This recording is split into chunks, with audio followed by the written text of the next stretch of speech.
Hello everyone, कैसे हैं आप लोग। आई होप सब अच्छे होंगे। स्वागत करती हूँ स्टोरी मिंटू मेरे चैनल में। आज का वीडियो ब्लॉग कुछ हॉस्पिटल से ही रिलेटेड है, जस्ट बिकॉज कि मैं आजकल हॉस्पिटल का हमारा चक्कर बहुत ज़्यादा ही लग रहा है, तो इस वजह से जो भी मैं हॉस्पिटल्स की चीज़ें एक्सपीरियंस कर रही हूँ वो आप लोग के साथ में शेयर कर रही हूँ। राइट, शेयर इसलिए कर रही हूँ कि मतलब एक नॉर्मल फैमिली जो मिडिल क्लास के फैमिली होते हैं वो उनको कितना हर जगह सर्वाइव करना पड़ता है।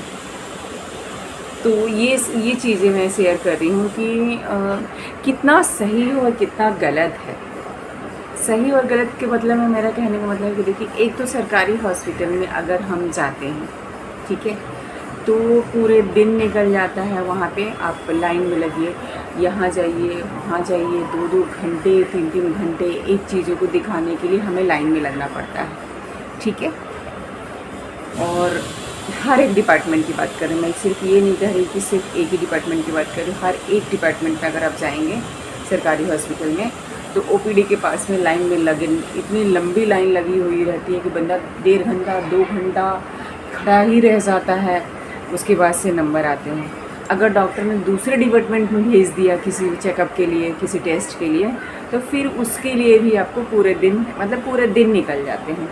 तो ये है गवर्नमेंट हॉस्पिटल का हाल। अगर चाहें, एक बार को मैं कह रही हूँ कि अगर चाहें लोग सही से नियम बनाना, है ना, तो ये चीज़ें आसान हो सकती है। ऐसा नहीं है कि नहीं हो सकता है। तो ये है गवर्नमेंट हॉस्पिटल का हाल, जो कि आदमी गवर्नमेंट हॉस्पिटल जाने में घबराता है। हालांकि इतनी कैपेबिलिटी नहीं है कि प्राइवेट में जाएं, है ना, लेकिन मजबूरी की वजह से अपना एक चीज़ों को, रिक्वायरमेंट को पूरा नहीं करता। अपना जो भी खर्चा है उसको एक बार को रख देता है, कोई बात नहीं, क्योंकि मेडिकल हम रोक नहीं सकते हैं। कोई भी इंसान अगर मेडिकल चीज़ें आ गई सामने तो उसको हम रोक नहीं सकते। बेशक आप एक बार को खाना कम खा सकते हैं, है ना, एक बार को खाना खा के रहना पड़ सकता है आपको, तो रह जाएंगे। बट अगर सडनली अगर मेडिकल ऐसी चीज़ें आपके सामने आ जाए ना, तो आप उसको रोक नहीं सकते हैं।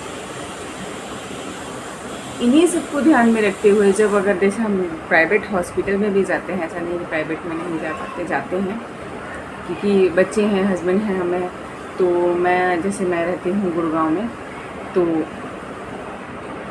प्राइवेट हॉस्पिटल में भी जाते हैं। तो प्राइवेट हॉस्पिटल लोगों का एक अलग ही, कहते हैं ना, डॉक्टर तो आपके साथ में सिंपैथी दिखाते हैं, है ना, बहुत अच्छे से बातें करते हैं, लेकिन उस बहुत अच्छे से बात करने का उनका चार्ज आप सुनेंगे क्या, मतलब जो पॉकेट पे इंसान के जोर पड़ता है ना, तो पता चल ही जाता है कि एक तो ओपीडी जो चार्ज है इनका हर साल में बढ़ा रहता है। मैं जिस डॉक्टर के पास में जाती हूँ, मैं देख रही हूँ पिछले में 5 साल से, मतलब हम जाते हैं फैमिली, मतलब है तो गायनी और बच्चों का ही डॉक्टर, बट हम अपना जो भी चीज़ें होता है हम उन्हीं से दिखाते हैं।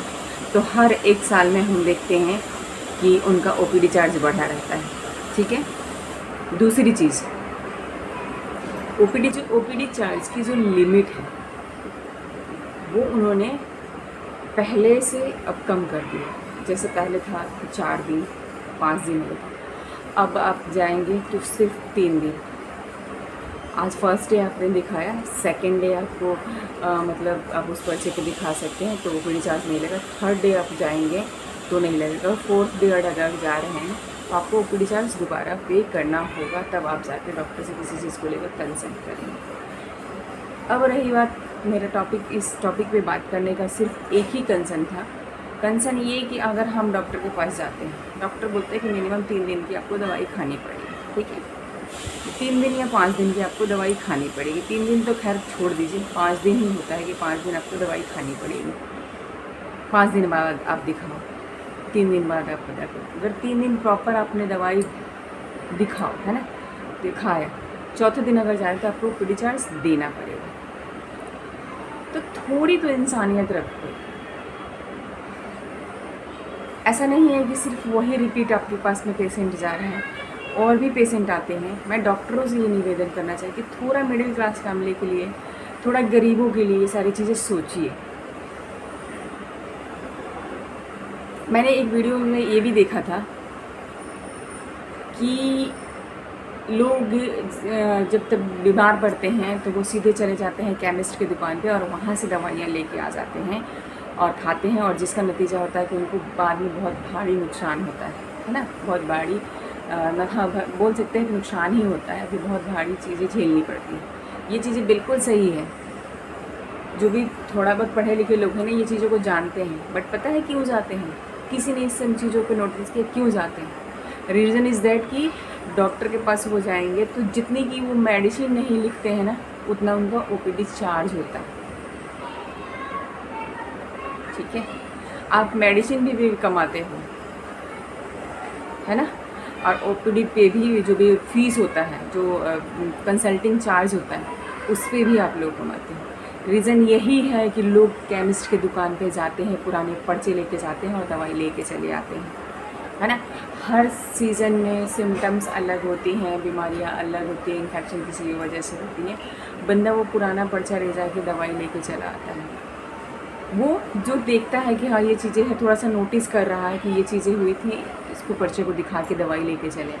लेकिन जो पढ़े लिखे लोग नहीं हैं, एकदम कहते हैं ना कि एकदम मिडिल क्लास है, लो क्लास बोल सकते हैं, कमा रहे हैं, खा रहे हैं, सेविंग नहीं हो रहा, हाँ ज़रूर काम कर रहे हैं और काम करके अपना पेट पालन कर रहे हैं, रूम का रेंट दे रहे हैं, ठीक है, सेविंग बिल्कुल भी नहीं हो पा रहा है। वो बंदे क्या करते हैं पता है आपको?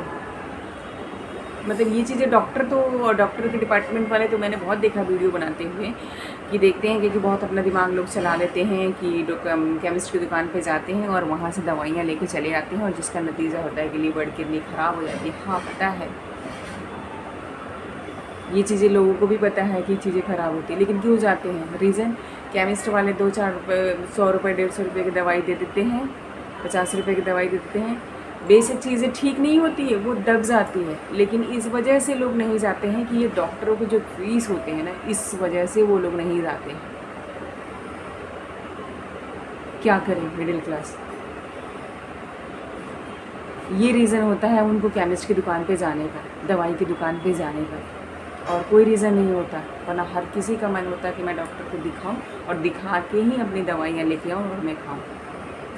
किसी प्राइवेट हॉस्पिटल में तो ये हाल है कि पर विज़िट आपको चार्ज लगते हैं। सुबह अगर आपने गए, अगर शाम को दिखाना है, चीज़ें अगर नहीं कंट्रोल हो रही है, दिखाना है, तो उस पर विज़िट का भी चार्ज लगते हैं। कहाँ से लाएगा नॉर्मल फैमिली? कहाँ से लाएगा गरीब इंसान? कहाँ से लाएंगे मिडिल क्लास? कुछ तो रहम करो, कुछ तो रहम करो आप लोग के पास में इतनी कैपेबिलिटी है। अरे पैसा इंसान किस लिए कमाता है? इतना कमाना चाहिए, मेरी थॉट होती है कि इतना इंसान को पैसा कमाना चाहिए कि बंदे के रहने के लिए घर और खाने के लिए खाना, पहनने के लिए नॉर्मल कपड़े मिल जाए। ये नहीं कि सिर्फ अपने लिए है, घर है, एक घर नहीं 2-4 गाड़ियाँ हैं, हर एक बंदा गाड़ियों में घूम रहे हैं। ये हाल है डॉक्टरों का। तो प्लीज़ रिक्वेस्ट करें कि थोड़ी तो इंसानियत रखो आप लोग।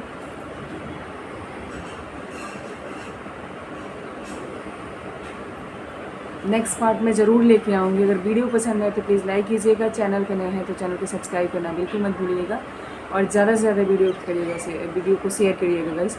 नेक्स्ट पार्ट में ज़रूर लेके आऊँगी, क्योंकि ये टॉपिक मैंने इतनी ये सारे चीज़ मेरे को एक्सपीरियंस हुआ है ना, कि मैंने देखा है लोगों को झेलते हुए, मैंने खुद भी झेला है। मेरा तो हर मंथ में कॉलेज जाने के, हर मंथ में ना मेडिकल चीज़ों से हम लोग परेशान हो गए हैं। और ऐसा नहीं है कि हाँ जॉब नहीं, जॉब है, पैसे आ रहे हैं, बट कहते हैं ना कि इतनी सी सेविंग नहीं हो पा रही है। मैं उसका एक रीज़न बताऊंगी, जो मैं पिछले वीडियो मैंने बोला ना कि मैंने अपने बच्चे का एडमिशन क्यों नहीं करा, उसका भी मैं एक रीज़न बताऊंगी आप लोग के साथ में। तो प्लीज़ वीडियो पसंद है तो लाइक कीजिएगा, चैनल पर नए हो तो सब्सक्राइब करना बिल्कुल।